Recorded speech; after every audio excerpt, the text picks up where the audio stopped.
nin xilkiisa gudan kara danta guud xafidi kara oo bulshadana xumayn kara أنا waxaan ku dadaalaynaa wax la federaalka ee kala maqan xuquuq ah ee waxbarasho ah scholarship leh ee Jubbaland kala maqan inaan keenana la taqaana dila karano taasaan ugu laabtay nin xilkiisa gudan kara danta guud xafidi kara waxaan u mahadcelinayaa xildhibaan Xasan Yare oo runtii ah sida ma aragtay hagar la'aanta aan noola shaqeynayo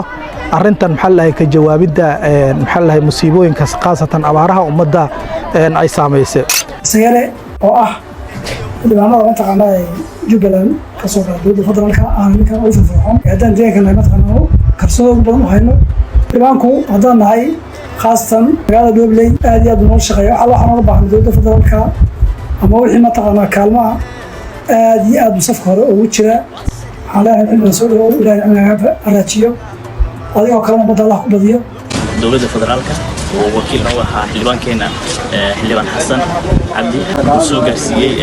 degmada anigoo wakiil uga ahaa degmada waxaan maanta direynaa diyaarad aan u direynaa degmada Afmadow oo maalmihi la soo dhaafay oo ka dilaacay shumbiyood oo dad badan ay ku dhinteen iyo magaalada kale Qooqaani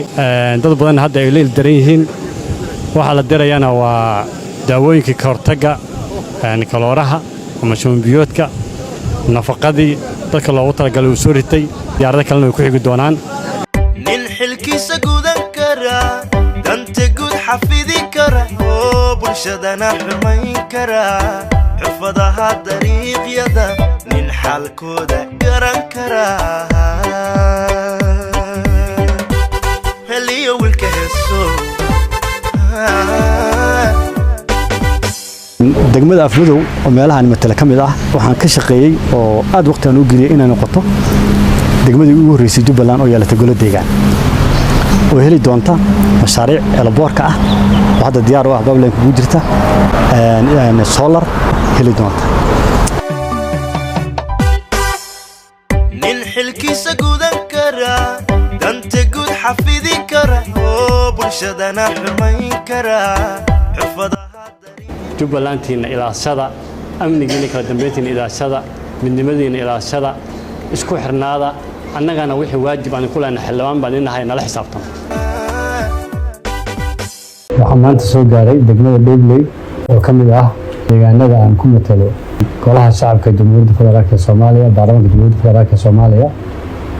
waxaan u imid inaan u furgalo xaaladaha kala duwan ee degmada ku sugan tahay xag horumarineed iyo xag bulsho iyo xag ganacsiga insha Allah hadii la karaan noqdo inta aan joogo degmadan ku suganahay ayaan kulmo gooni la yeelan doonaa qaybaha kala duwan ee bulshada iyo maamulka degmada halkaas aan ku kala warqaan doono waxa Allah wixii horumar ah iyo wixii caqabado ah waxa ka jira deegaanka guud ahaantiisa oo dhan walba kulmo gooni ayaan ku kala dhigi doonaa waxaan u rajaynayaa shacabka Soomaaliyeed dal iyo dibad meesha joogaanba maanta dalku wuxuu ku jiraa dagaal maalin loo kala harma aha waxa laga xoreynayaa cadawga argagixisada al-shabaab adawgaas cid uu deenayaa ma jirto doontaasi dib u xoreynta la wada saaran yahay waxaan rajaynaynaa in lagu garab istaago madaxweynaha Jamhuuriyadda Federaalka Soomaaliya waa madaxweynihii ugu horeeyay muddo bil ah